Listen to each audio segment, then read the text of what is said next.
Welcome to ERP Success Webinar, and what a great day. You have joined just in the nick of time to get really accurate budget and getting ERP selection going. We will be addressing what we call 3 dooms of ERP project in this webinar. If you ever struggled with the massive pressure of an ERP project or other big IT project, I am with you. I have gone through so many pressure cookers myself because I was feeling totally helpless and fearing the unknown. Sometimes I didn't know what I didn't know, and I sometimes knew that I didn't know.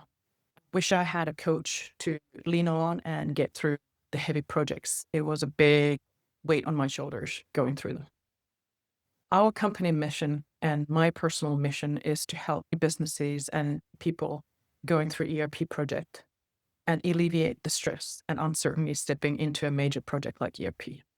I don't want you to feel the burnout of an ERP validation chaos, or feel the project failure of technical misfits, cost overruns, and uncertainty in ERP projects. With 30 years of experience in rescuing and running ERP project, it has never been a more simple way to get to ERP success with our framework. And you start with the foundation done right. ERP needs assessment done with the fit gap and rough order of magnitude gives you that solid foundation for budgetary discussions and done in fraction of the time and money. Do you want help to cut ERP selection requirements down by 90% while gaining full control and vendor demos and scopes? Or maybe you want a clear data-backed ERP roadmap that prevents cost overruns to ensure alignment with the business goals. We've done all that work for you. But let's dive into some of the lessons learned in requirements gathering, budgets, and demos. 2 things I wanted to talk about is you talk about demo illusion, and then there's a budget that I wanted to touch upon. But what do you mean by demo illusion and why it's risky in ERP? Yeah. So in my experience, oftentimes the most highly compensated, smartest people are the sales and demo teams. And if you decide on ERP software based on a demo, think about this. Every single failed ERP project started with a demo, or at the end of the demo, everyone sat around and said, "Oh my God, yay, that was so good for us." So here's a couple of key things, and we'll talk about this more, that part of the course.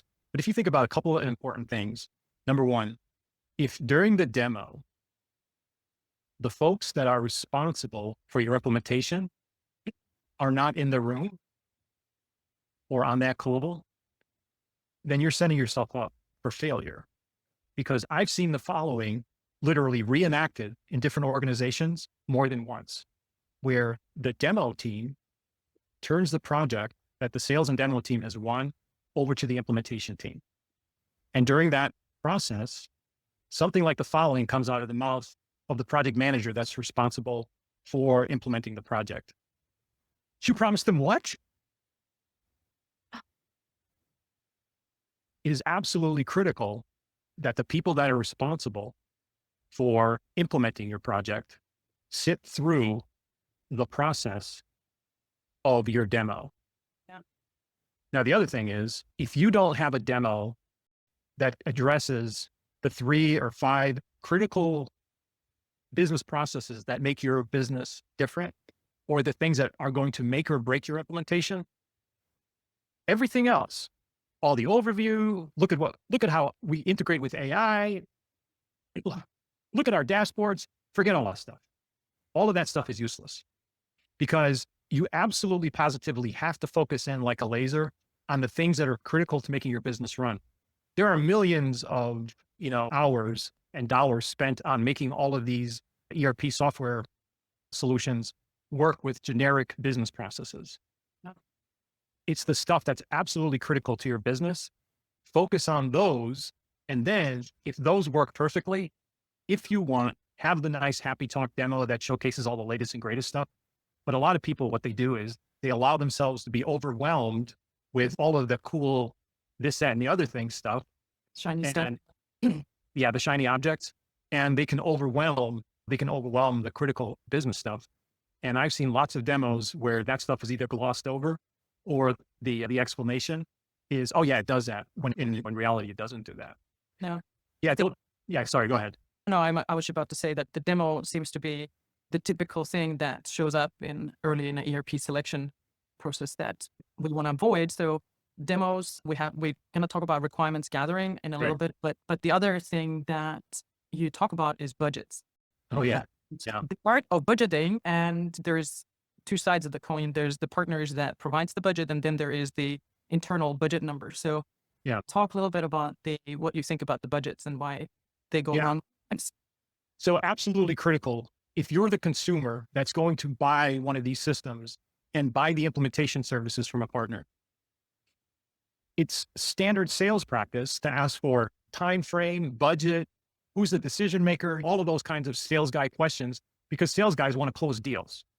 Now, the minute you are asked about your budget, if you offer somebody what your internal budget number is, my advice always is also provide your social security number, your mother's maiden name, your pet's name, where you went to high school, and your first friend's name, right? Because what you've basically done is you've given them all the information to unlock all the financial resources. Because magically in the sales process, what will happen is that proposals and budgets tend to go back and forth like this until they meet in the middle. But let's think about this for a second. As the average consumer of ERP, where did you get your budget number? You had no experience doing this, right? This is not what you do for a living every day. So where did you get that budget number? Typically, it's some kind of a feel-good number based on some kind of a estimate, based on something we did before, what I heard my brother-in-law do. And here's the number that we would be comfortable to spend to have a new ERP system. That number probably has zero relationship to reality. But the minute it's out there, everybody starts working towards it. And if you think about it, a lot of folks that are tasked with an ERP implementation, they're not the final budget holder. Yeah. They're just the folks that are tasked with implementing it at that budget. Yeah. And so there's a lot of this hesitancy to go to your boss and say, yeah, that number's not going to work because of X, Y, and Z, what we've found out, because the boss will just, yeah, too bad, live with it. Or people don't want to talk to their boss about it. And on the partner side that's delivering an ERP budget, you have this process where you know the budget number, you know the competition. The competition may be other partners delivering the same software. You may have another company providing another software product, and you may have direct reps from software companies that can take their software margin down to zero when push comes to shove. And so during that entire process, you have this pressure to sell the deal. And so internally, you may very well know that your metrics say, hey, this is a $2 million project. After talking to the sales folks, surveying the landscape and the information you've heard from your prospect, that $2 million project may end up being a $1.2 million proposal. Mm-hmm. And the prospect may come back and say, are you out of your mind? 1.2? I've got people bidding this at $500,000. What's wrong with you guys? How do you react to that? And as the consumer, how do you know which is an accurate proposal? You absolutely don't. And even that highest level proposal may be underbid. And even if it's fairly bid, I haven't seen a proposal in the last 2 years where I've been helping folks analyze proposals from partners. I haven't seen a proposal where there automatically are 3 areas that are the death traps for change orders. And change orders that can not add 10% to the project, but could double and triple the time and cost of the project. So without that knowledge and thinking you have a good idea of what your budget is, you are sowing the seeds right at the start for a project that is going to disappoint everyone somewhere down the road. Interesting point. And I think I like to use the analogy of building a house or a construction project, but it's almost like you are going with the assumptions that you know what the cost of a construction is in an area that you never lived in. Yeah. The costs vary hugely depending on where you buy the piece of land, as an example. And then based on how many bedrooms, bathrooms, what quality, what features you want in the house. You want high tech, smart house, whatever you want. It varies hugely. So having a budget that is based on requirements would be probably the better starting point. And that brings me to, I think, the last question we have regarding the big areas of doing it right for ERP project is requirements gatherings. We have very specific ways to do requirements gatherings. The traditional requirements gathering, there are some issues, I would assume, with that approach. So talk through a little bit what your thoughts there are. Yeah. Let me take a step back on requirements. And when I started thinking about the process of how do we fundamentally change implementations for the end user customer to have a better chance of success, right? And I use this technique called the 5 whys that basically says that if you have any kind of issue and ask a succession of 4 or 5 whys, at some point you're going to reach the answer to the core answer to what the problem is. And starting with the projects fail or they're challenged. So you say, why? They're over budget, they're over time, etc. Okay. Why? We had a bad project plan. Okay. Why? Why do you have a bad project plan? People have done millions of these. We had a bad project plan because it turns out we missed requirements. Why? Because the project requirements gathering typically went one of 2 ways. And either one of them leads to the root of why you end up having a bad project at the end. And so typically what I've seen, and you still see in the marketplace, is 2 diametrically opposed methodologies for requirements gathering. One is the free tools. A lot of times those are provided by consultants, by ERP software companies, et cetera. And what they are, you'll typically find that they're about a 1/4 inch deep in level of sophistication, number one. And number two, most of them are sales and marketing tools intended to guide you in the direction of a specific product. Useless. Number two is the consultant-led requirements gathering project. This is where the team of consultants descends on your organization, sits in your conference room, eats your donuts, eats your bagels, drinks your coffee for weeks and months, charges you tens of thousands and hundreds of thousands of dollars to do a requirements analysis based on lengthy lists of requirements that they have made available for you to answer. Here's what I found typically is the problem with that. 2 major problems. The root of all of these 10s, 20, 30,000 questions that people ask in requirements gathering, typically, if you go back and find out where those requirements lists came from, they are almost a screen to field analysis of some enterprise software product that creates an incredible amount of volume of questions, but gives you very little detail on business requirements. And so you're asking the wrong questions, and you're asking way too many of the wrong questions. Number two is most of those that I've seen are oftentimes administered by the entry-level consulting person at a firm. So those are the folks that can easily read a set of questions and check boxes, but they're not the people that understand business processes. They're not the ones that, when it comes to a certain question and you hesitate, they pick up on that and say, okay, yeah, a little trouble with that. Now, let's dig into that. There's not that level of experience to be able to figure that out. So personally, the largest bad requirements analysis that I delivered back in my bad old days was $350,000. The largest requirements project I ever saw was on the last project I worked on as a turnaround consultant. This company had spent $700,000 in 1 year with one of the major partners for one of the major ERP products. And the project had stalled because it missed requirements. If you cannot figure out all your requirements in a year after spending $700,000, what that tells you is these are issues that you can't throw enough money at to solve the problem. What you fundamentally have to be able to do is you have to deconstruct that entire process and come up with a better way to look at business processes as opposed to an endless list of, do you need this field and how wide does the field have to be? So project failure, you can almost always tie it back down after your successive steps of why to a bad requirements gathering process. So here's two thoughts when you say, okay, we should not look at the old ERP because that's looking probably the problem, repeating the problem that you're looking at. Yes. Okay, we're going to take the old ERP and moving it, replicating, just putting new clothes on it, and that's it. Mm. So there's two thoughts. One is I hear RFPs popping up all the time. Okay, well, let's do an RFP. That seems like a sophisticated way of doing it. And certainly we will probably get inspired by what the proposals back to us is. And the other one is, okay, now everybody's using AI. So with the AI in mind, I probably get to the future state thinking, here's what the dream ideal solution would look like if I use AI.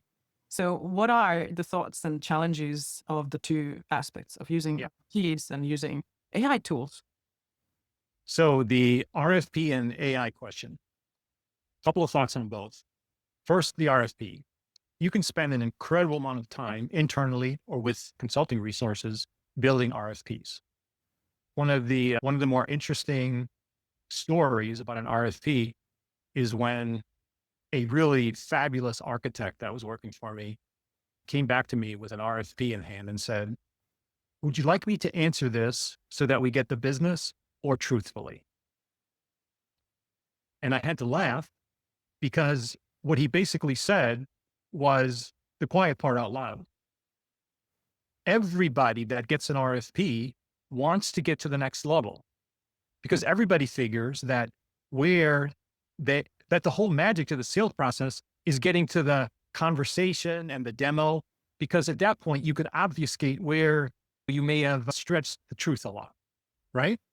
And so that's number one.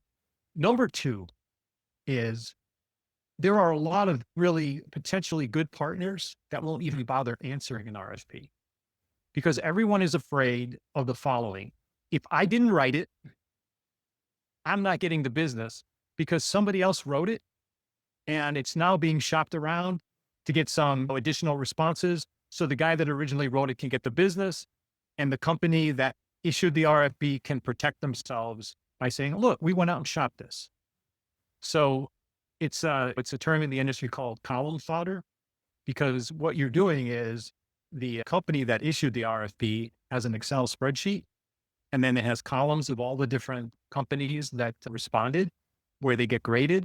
And all you're doing is you're creating fodder for that column with zero to no chance to getting selected.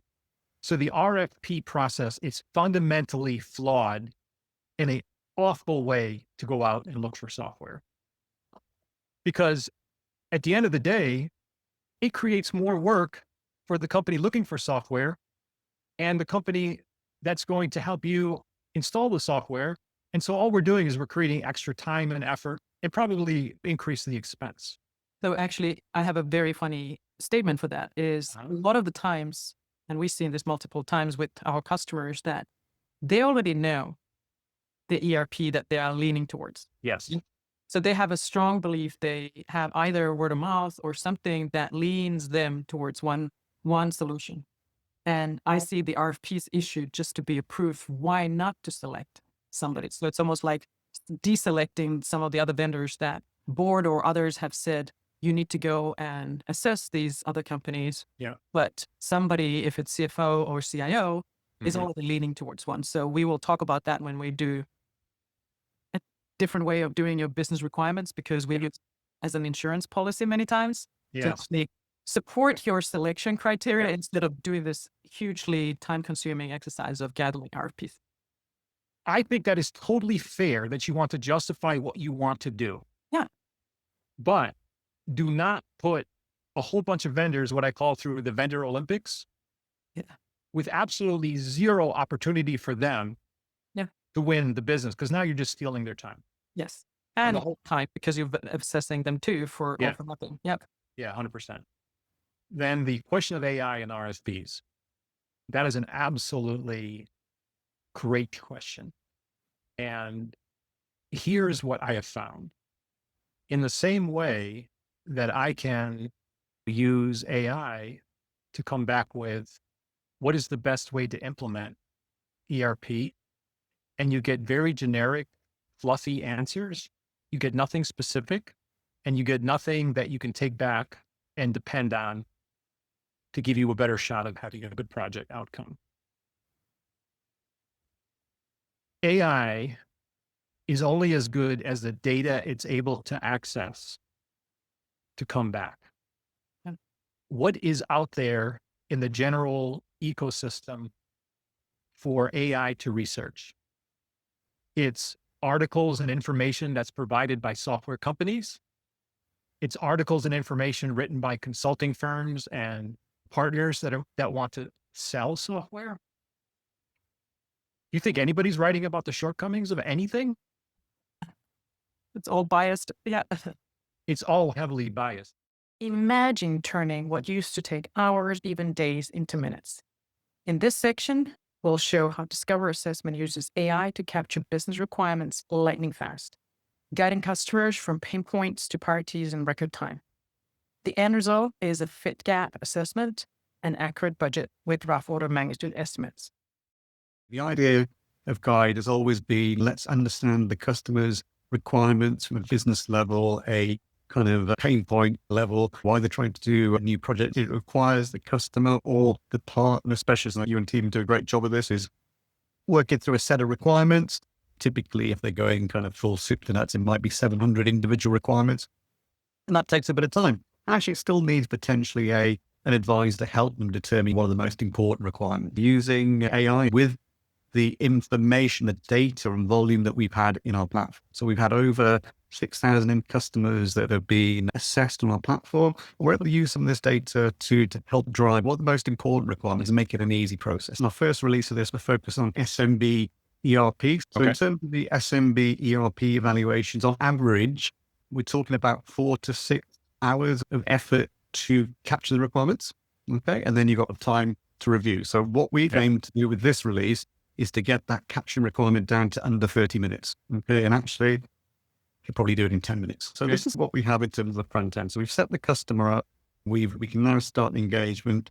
And the first thing we want to do is understand a little bit about that customer's business or organization. Now, and this is important for AI to work, because if we don't know what industry, and then we can't refine the nature of the requirement set. So we can put in here things like what industry they're in, what region they're in. If you're really adverse to, but the point of this is just showing that the agent's here to help right from the beginning. So you can see now it's picked out the region of financial services, number of employees. So all these useful things that we want to help drive that initial kind of bit of information. The next thing you'll see is we've gone down a route where instead of going through line by line of requirements, to make this assessment really rapid, we've categorized 5 levels of complexity.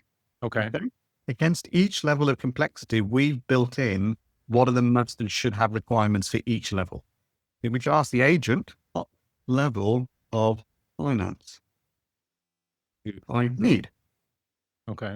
So now the agent is going to help us determine what we need. Okay, so the first thing is asking, okay, do we need, let's start now, do we need multiple companies or intercompany transactions? Nice. Yeah, I need intercompany transactions. So based on that, it's going to go away and think about it. But again, now I can see, okay, actually, I need complex finance. And you can see the process. I can do the same thing for sales, receivable, CRM. And we start to then quickly determine what I need. Right? So based on that's all I really need to do. Wow. But capture our requirements. But we may also want to think about pain points. Again, and we can use AI now to suggest in this order to cash in your industry, in your country, right, what are typical pain points that people in my sector might have. Now, in financial services, my legislative requirements in the US market might be different to the UK and et cetera. So if you use that information to work out typical pain points, you can do it manually. But I've got now 3 pain points that AI has suggested. And actually, if that's limited visibility to accounts, that's definitely something that I see today. Okay. Start to bring these into my pain journey. The customer, and they're looking to really build their business case, we need to make sure we're addressing the pain points as well. The agent is there to help you at all times. All that I need to do to capture that customer's their requirements. And then what we would do is send that to Discover, and I'll go back into our normal Discover area, and you can see what it's done is all those requirements, in this case, 742 requirements, it's marked 113 as absolute must-have requirements and 68 as potential requirements. Wow. So that's all done. And now I can then do a number of things. If there's a Here's a customer, I want to get my rough order of magnitude estimate. So we just compressed that from 2 hours, which was, like I said, blew us away, to literally 10, 15 minutes. Exactly that. Wow. Yeah. That's incredible. Take action. Budget crunch is happening. You don't want to have change orders creeping in after the fact and blow your budget and have a wrong solution to your needs. Like co-founder always says, nobody seems to have the budget to do it right, but everybody finds the cash to do it over. Ouch. Let's make sure it's not you. You still have time to do it right. Don't miss out.